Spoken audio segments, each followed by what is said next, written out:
சுவாமி விவேகானந்தரின் சொற்பொழிவுகள். இந்த சொற்பொழிவின் தலைப்பு இயற்கையும் மனிதனும். தூல நிலையில் வெளிப்பட்டுள்ள பிரபஞ்ச பகுதி மட்டுமே இயற்கை என்பதுதான் தற்கால கருத்து. பொதுவாக மனம் என்று கருதப்படும் பகுதி இயற்கை என்று கருதப்படுவதில்லை. சங்கல்பம் சுதந்திரமானது என்பதை நிரூபிக்க முனைந்த தத்துவ அறிஞர்கள் மனத்தை இயற்கையிலிருந்து விலக்கிவிட்டார்கள். இயற்கை என்பது சிறிதும் வளைந்து கொடுக்காத நியதிக்கு கட்டுப்பட்டிருக்கிறது, நியதிகளாலேயே ஆளப்படுகிறது. மனம் இயற்கையை சேர்ந்தது என்று கூறினால் அதுவும் நியதிக்கு கட்டுப்பட்டே ஆக வேண்டும். இப்படி கூறுவது சுதந்திர சங்கல்பம் என்னும் கோட்பாட்டை தகர்த்துவிடும். நியதிக்கு கட்டுப்பட்டிருக்கும் ஒன்று எப்படி சுதந்திரமானதாக முடியும்? இந்திய தத்துவ ஞானியர் இதற்கு மாறான நிலையை எடுத்துக்கொண்டார்கள். வெளிப்பட்ட மற்றும் வெளிப்படாத பௌதிக வாழ்வு அனைத்துமே நியதிக்கு கட்டுப்பட்டது என்று அவர்கள் கூறுகிறார்கள். மனமும் புற இயற்கையும் நியதிக்கு கட்டுப்பட்டிருக்கிறது. அதிலும் ஒரே நியதிக்கு கட்டுப்பட்டிருக்கிறது என்பதே அவர்கள் கூற்று. மனம் என்பது நியதிக்கு கட்டுப்படாமல் இருக்குமானால் முந்தைய எண்ணங்களின் தொடர்ச்சியே நாம் இப்போது எண்ணும் எண்ணங்கள் என்பது இல்லையானால், ஒரு மனநிலை இன்னொன்றை தோற்றுவிக்காமல் இருக்குமானால் அது பகுத்தறிவுக்கு பொருந்தவில்லை. சுதந்திர சங்கல்பம் என்றும் கூறி அதே வேளையில் அது பகுத்தறிவுக்கு பொருந்தாது என்றும் கூறினால் எப்படி சரியாகும்? இன்னொரு விதமாக பார்த்தால், காரண காரிய விதியால் மனம் இயங்குகிறது என்றும் அதே வேளையில் சங்கல்பம் சுதந்திரமாக உள்ளது என்றும் கூற முடியுமா? நியதியே காரண காரியத்தின் செயல்பாடுதான். முன்பு நடந்த சில நிகழ்ச்சிகளைப் போலவே இப்போது சில நிகழ்கின்றன. நிகழும் ஒவ்வொன்றைப் போல் ஒன்று தொடரவும் செய்கிறது. இயற்கையில் அனைத்தும் இவ்வாறே. மனத்தை பொறுத்தவரையிலும் இது உண்மையாக இருக்குமானால் மனமும் கட்டுப்பட்டதே. எனவே அது சுதந்திரமானது அல்ல. சங்கல்பமும் சுதந்திரமானதல்ல. அது எப்படி சுதந்திரமானதாகும்? ஆனால் நாம் அனைவரும் சுதந்திரமாக இருப்பதாகவே உணர்கிறோம், அறிகிறோம். நாம் சுதந்திரமானவர்களாக இல்லை என்றால் வாழ்வு என்பதற்கே பொருளில்லாமல் போய்விடும். அத்தகைய வாழ்க்கை வாழ தகுந்தது அல்ல. கீழை நாட்டு தத்துவவாதிகள் இந்த கோட்பாட்டை ஏற்றுக்கொள்கின்றனர் என்பதல்ல, கண்டுபிடித்தவர்களே அவர்கள்தான். மனமும் சங்கல்பமும் காலம், இடம் மற்றும் காரணகாரிய விதிகளுக்கு உட்பட்டவை. எனவே அவையும் ஜட பொருளே. ஆதலால் அவை நியதிக்கு கட்டுப்பட்டவை என்கிறார்கள் அவர்கள். காலத்திற்கு உட்பட்டே நாம் சிந்திக்கிறோம். நமது எண்ணங்கள் காலத்திற்கு கட்டுப்பட்டவை. இருப்பவை அனைத்தும் காலம், இடம் என்பவற்றிலேயே உள்ளன. அனைத்தும் காரண காரிய விதியால் கட்டுண்டிருக்கின்றன. ஜடப்பொருள் என்றும் மனம் என்றும் நாம் கூறுபவற்றின் அடிப்படை ஒரே பொருள்தான். இருக்கின்ற ஒரே வேறுபாடு அதிர்வின் அளவில்தான். மனத்தின் தாழ்நிலை அதிர்வுதான் ஜடப்பொருள். ஜடப்பொருளின் உயர்நிலை அதிர்வே மனம். இரண்டின் அடிப்படையும் ஒரே பொருள்தான். காலம், இடம், காரண காரியம் இவற்றால் ஜடப்பொருள் கட்டுண்டிருக்கிறது. ஜடப்பொருளின் உயர்நிலை அதிர்வால் மனமும் அதே நியதிகளுக்கு கட்டுப்பட்டே இருக்க வேண்டும். இயற்கை ஒரே ஒழுங்கமைப்பை கொண்டது. அதன் வெளிப்பாட்டிலேயே வேறுபாடுகள் காணப்படுகின்றன. இயற்கை என்பதன் சமஸ்கிருத வார்த்தை பிரகிருதி. அதன் பொருள் வேற்றுமை என்பதாகும். அனைத்தும் ஒன்றே, அது பலவாக வெளிப்பட்டிருக்கிறது.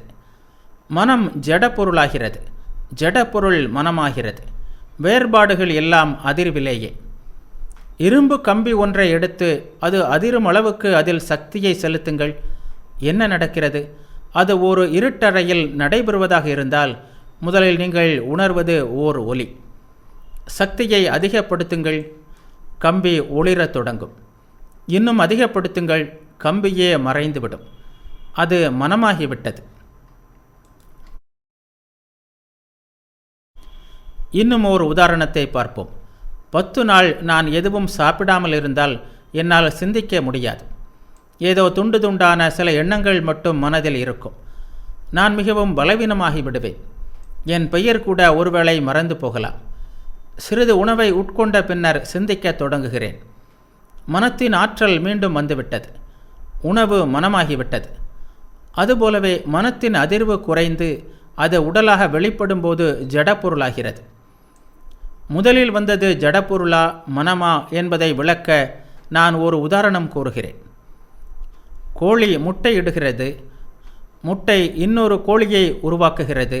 அந்த கோழியும் முட்டை இடுகிறது. அந்த முட்டை இன்னொரு கோழியை உருவாக்குகிறது. இந்த சங்கிலி முடிவில்லாமல் போகிறது. இப்போது எது முதலில் வந்தது, கோழியா முட்டையா? ஒரு கோழியால் இடப்படாத முட்டையையோ முட்டையிலிருந்து வராத கோழியையோ உங்களால் எண்ணி பார்க்கவே முடியாது. முதலில் எது வந்திருந்தாலும் அது பெரிய பிரச்சனை அல்ல. நமது கருத்துக்களும் இந்த முட்டை பிரச்சனை போலவே இருக்கிறது. மிக உயர்ந்த உண்மைகள் மிக எளிமையானவையாக இருப்பதால் மறக்கப்பட்டு விட்டன.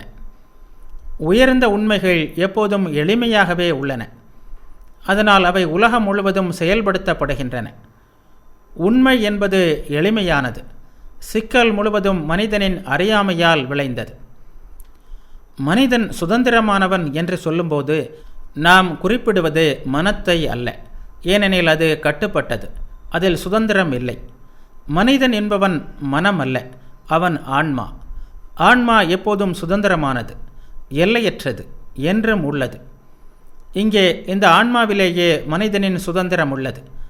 ஆன்மா எப்போதும் சுதந்திரமாக இருக்கிறது. ஆனால் மனம் தன்னிலிருந்து தோன்றி மறையும் அலைகளுடன் தன்னை ஒன்றுபடுத்திக் கொள்கிறது.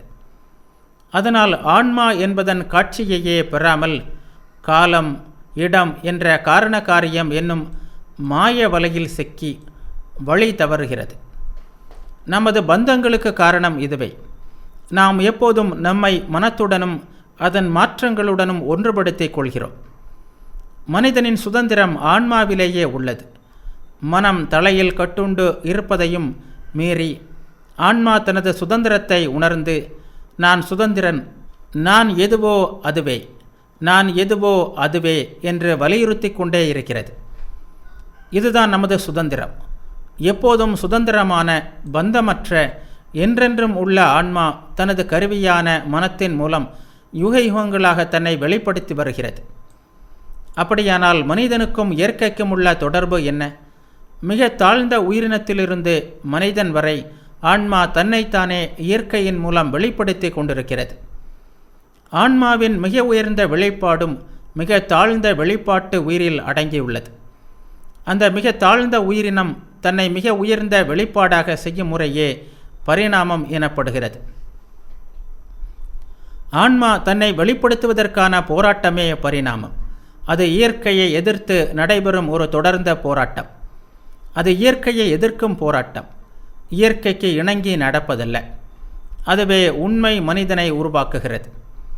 இயற்கையுடன் இயைந்து வாழ்வது, இயற்கையுடன் ஒன்றே வாழ்வது என்றெல்லாம் பலரும் பேச கேட்கிறோம். அது தவறு. இந்த மேஜை, இந்த பானை, இந்த பொருட்கள், இந்த மரம் அனைத்தும் இயற்கையுடன் இயைந்தே உள்ளது. அவற்றில் பரிபூரண இயைபு நிலவுகிறது. சிறிது கூட விலகல் இல்லை. இயற்கையுடன் இயைந்திருப்பது என்பது தேக்கம், மரணம். மனிதன் எப்படி இந்த வீட்டை கட்டுகிறான்? இயற்கையுடன் இயைந்தா? இல்லை, இயற்கையுடன் போராடியே கட்டுகிறான். இயற்கையை எதிர்த்து செய்கின்ற தொடர்ந்த போராட்டத்தினால்தான் மனித முன்னேற்றம் உண்டாகிறது. அதனுடன் இயைவதால் அல்ல.